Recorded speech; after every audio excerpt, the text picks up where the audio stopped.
2026ஆம் ஆண்டு மார்ச் மாதம் நடைபெறக்கூடிய சனிப்பெயர்ச்சி மூலமாக உங்களுடைய ஜாதகப்படி பொருளாதார உயர்வு அப்படிங்கிறது யாருக்கு கிடைக்கும் அப்படிங்கிறத பார்க்கலாம். நீங்கள் எந்த ராசியாக வேணா இருக்கலாம், எந்த லக்னமாக வேணா இருக்கலாம். உங்களுடைய ஜாதகத்துக்கு குரு பகவான் எங்கே இருக்காருன்னு பார்த்துக்கோங்க. இப்போ நான் பேசக்கூடிய நேரத்தில் பேக்ரவுண்டில் ஒரு சார்ட் ஒன்று வந்திருக்கும். இதில் குரு பகவான் எங்கெல்லாம் இருந்தால் உங்களுக்கு பொருளாதார யோகம் கிடைக்கும் அப்படிங்கிறத குறிப்பிட்டிருக்கேன்.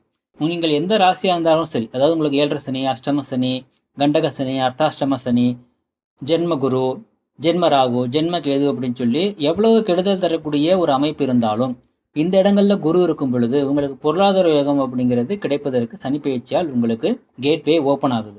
அது எந்த அளவுக்கு கிடைக்கும், கை கெட்டியது வாய் கெட்டாமல் போயிருமா, அல்லது கண்டிப்பாக கிடைக்குமா, எந்த அளவுக்கு கிடைக்கும், டபுளாக கிடைக்குமா, ட்ரிபிளாக கிடைக்குமா அப்படிங்கிற அமைப்பெல்லாம் உங்களுக்கு நடப்பிலக்கூடிய தசாபுத்தி, குரு பகவான் கூட இருக்கக்கூடிய கிரகங்கள், குரு பகவான் பார்வையில் இருக்கக்கூடிய கிரகங்கள், இந்த மாதிரி அமைப்புகளை பொறுத்து மாறுபடும்.